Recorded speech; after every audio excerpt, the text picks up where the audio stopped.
নমস্কাৰ daily maths DM YouTube চেনেললৈ আপোনালোকক স্বাগতম জনাইছোঁ। আশা কৰোঁ আপোনালোকে টাইম এণ্ড ৱৰ্কৰ যি দুটা আগৰ ভিডিঅ' আছিলে সেই দুটা চাই অকণমান উপকৃত হৈছে। আৰু যদি ভিডিঅ'বিলাক চাই ভাল লাগিছে তেন্তে আশা কৰোঁ লাইক এটা কৰিব সকলোৱে। আজি আমি অন্য এটা টপিকৰ ওপৰত কথা পাতোঁ, আহকচোন। ইয়াত কৈছে যে if A and B can do a piece of work in X days, B and C can do the same work in Y days, and A and C can do the same work in Z days. Then, working together, A, B and C can do that work in 2XYZ divided by XY plus YZ plus ZX days.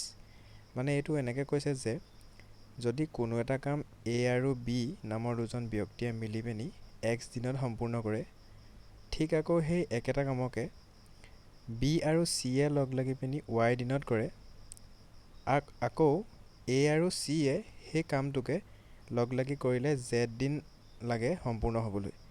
তেন্তে A, B, C যদি তিনিওজনে যদি একেলগে কৰে তেন্তে সেই কামটো কিমান দিনত কৰিব পৰা যাব সেইটো এটা ফৰ্মুলাৰ জৰিয়তে আমি পাব পাৰোঁ, আৰু সেইটোৱে হৈছে এইটো আপোনালোকক দিয়াৰ দৰে। কওকচোন আমি এইটো এটা এক্সাম্পলৰ সহায়ত জানিবলৈ চেষ্টা কৰোঁ। কৈছে যে Ricky and Nob can do a piece of work in 30 days and Nob and Bidyut can complete the same work in 40 days and Bidyut and Ricky can complete it in 60 days।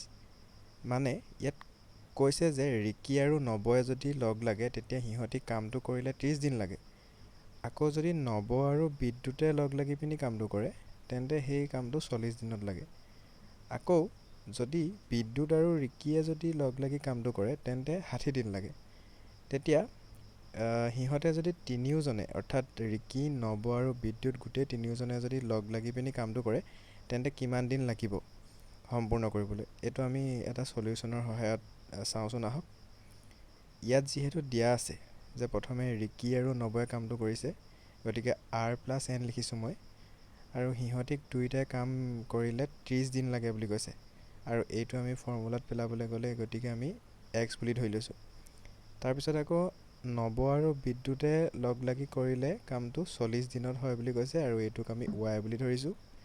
ঠিক তেনেদৰে বিদ্যুৎ আৰু ৰিকিয়ে যদি লগ লাগি কামটো কৰে তেন্তে 60 দিনত কৰে, গতিকে B+R = 60 days।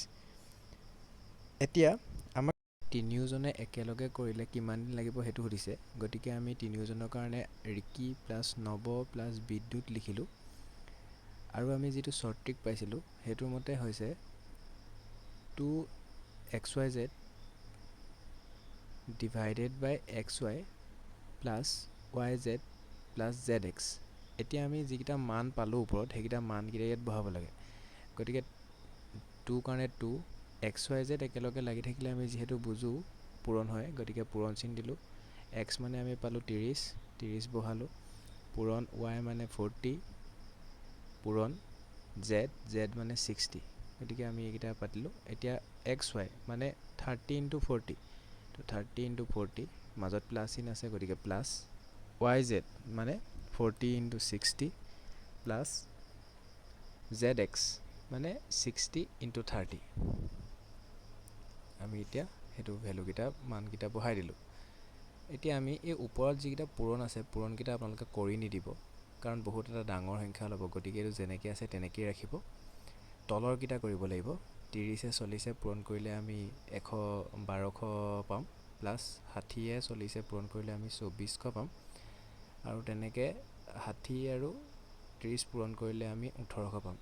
এতিয়া ওপৰৰকেইটা আমি একেই ৰাখিবলৈ চেষ্টা কৰিম যাতে এটা বহুত ডাঙৰ সংখ্যা নোলায়, আৰু তলৰকেইটা আমি যোগ কৰিব লাগিব। তলৰকেইটা কৰিলে আমি এইকেইটা যোগ কৰিলে 54 পাম, আৰু ওপৰৰকেইটা ছেম ৰাখিছোঁ।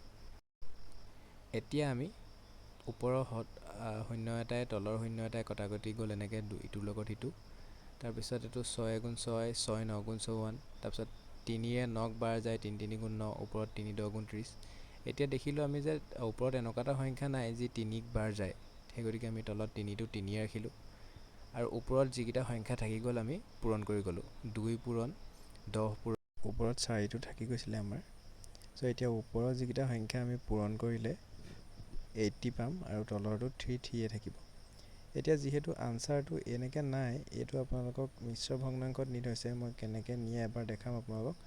আপোনালোকে চাওক, যিহেতু অপশ্যনবিলাক এনেকৈ আছে, গতিকে আমি এটা ভগ্নাংশক মিশ্ৰ ভগ্নাংশলৈ নিবলৈ হ'লে প্ৰথমে এইটো আশীক 3য়ে হৰণ কৰাৰ দৰে পাতি ল'লোঁ, আৰু এতিয়া 3 দুগুণ 6 হ'ল। এইটো 2 বাকী থাকিলে, তাৰপৰা শূন্যটো নামি আহিলে, হৰণ কৰাৰ দৰে আমি কৰিলোঁ, এইটো 18 হ'ল।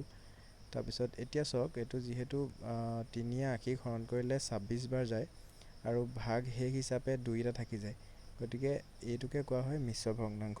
আমি এতিয়া এইটো মিলাই চালোঁ যে অপশ্যন ডিত আছে, আৰু এইটো 26 সমষ্টি 3 ভাগৰ 2 অংক এনেদৰে পঢ়ে। Thank you everyone.